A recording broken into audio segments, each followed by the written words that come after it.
This week in Jamaica Now, embattled MP Raymond Price resigns as PNP Deputy General Secretary. Agriculture Minister steps in to ease chicken shortage. Government to pursue compensation over bad gas saga.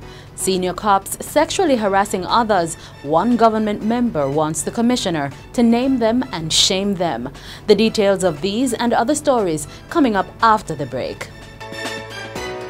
Wagwan Jamaica. This woman is not afraid of no man, nowhere. The UK Prime Minister, go back with your money. We don't need it. We say to this government, do not proceed any further with this agreement. Mr. Speaker, I think the leader of the opposition is being delusional. The year in a moment, the countdown of the top 15 stories for 2015 based on your readership of the Gleaner online. I'm Caroline Brown and this is Jamaica Now.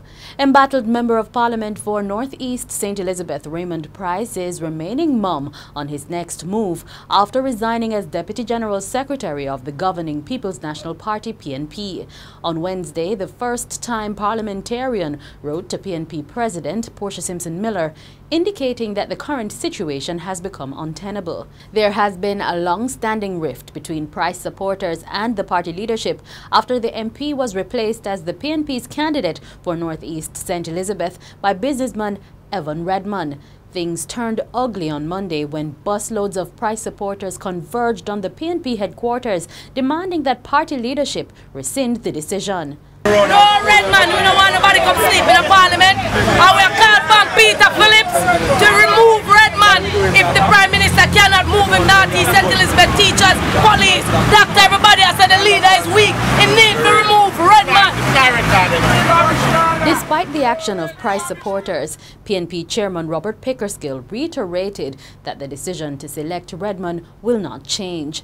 And in a statement, the PNP said some members of the party's parliamentary and executive bodies had lost confidence in Price and were demanding that he be sanctioned. The Agriculture Minister Derek Kelly says his ministry will be granting a license for the importation of 4 containers of chicken leg quarters each week for the next 5 weeks as Jamaica grapples with a shortage. The Agriculture Minister says the measure follows consultations between ministry personnel, industry partners and other stakeholders. He says the leg quarters will be sourced from the United States and Canada and only from areas that have been declared free of bird flu. In the meantime, Jamaica Broilers says it expects the shortage of chicken on the market to ease by this weekend, and its competitor, Caribbean Broilers, says it could take another 3 weeks for normality to return to the industry following increased demand over the Christmas period. The Jamaica Gasoline Retailers Association, JGRA, says it has started to compile claims for compensation by members affected by the bad gas saga. Energy Minister Philip Paulwell said consideration is being given to a government-sponsored class action suit on behalf of consumers. One of the reasons why we have been so cautious is to preserve those rights of our consumers. And so we are going to await the outcome of the committee's report, but we are now, even before that, looking at legal possibilities.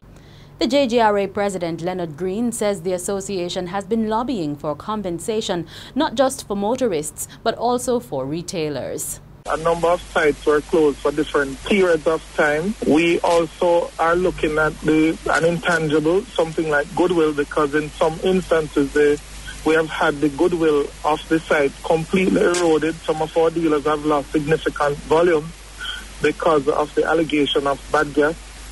Some of them, again, because the consumers didn't know where to go. There was also migration from one side to the next, probably through communication and networking. It's very hard to calculate, but we're putting some numbers together now. International investment banker and financial consultant Aubin Hill says there needs to be more accountability for the millions spent on the failed divestment of the Norman Manley International Airport in Kingston. Transport Minister Dr. Omar Davies told parliamentarians in the House of Representatives on Tuesday that 120 million Jamaican dollars or $1 million was spent on the divestment process. Despite the failed process, Dr. Davies has said the government will still be pursuing the privatization. Reacting to the money spent, Mr. Hill said there must be answers from the relevant persons on whether the amount was justified. A member of the Portia Simpson Miller-led administration says the police high command should name and shame senior officers who are guilty of sexually harassing other cops. The call has come from Minister with Responsibility for Information and Gender Affairs, Senator Sandra Faulkner, in reaction to news that senior cops were mistreating their subordinates. She posted on Facebook that the behavior revealed by the high command is shameful and urged Police Commissioner Dr. Carl Williams to release the names of the guilty senior officers. In a warning issued last week, the commissioner told senior members to stop harassing members of the 148-year-old police force. He did not state the actual number of complaints the force has received, but noted that they are numerous. Southwest St. Catherine Member of Parliament Everald Warmington is urging the government to immediately establish a special program geared specifically at providing employment and support for the thousands of students leaving educational institutions annually. According to Warmington, many school leavers have become beggars. Warmington says the country cannot afford to educate these young persons without making provisions for them. Prime Minister Portia Simpson Miller had pitched the Jamaica Employ and the Jamaica Emergency Employment Program JEEP as initiatives that would help reduce the levels of unemployment in the country. Local gay lobby group J-Flag says it is willing to help the Education Ministry and guidance counselors better respond to students with sexuality issues. J-Flag's offer of assistance comes as the public reacted with shock to news that some of the more than 800 guidance counselors in the school system are refusing to help students identified as gay or lesbian.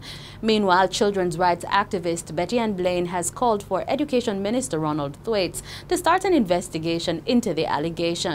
Blaine, who is the founder of Hear the Children's Cry, says children who go to guidance counselors for help must be treated fairly and equally, regardless of the circumstance. And that's it for this edition of Jamaica Now, your weekly review of the big news stories. Send us your comments at online feedback at gleanerjm.com. You may tune into Power 106 FM for regular updates. Follow us on Twitter at Jamaica Gleaner and on Facebook at Gleaner Jamaica. I'm Carleen Brown, and before we go, we give you the top picks of Gleaner photographers loved by you in 2015.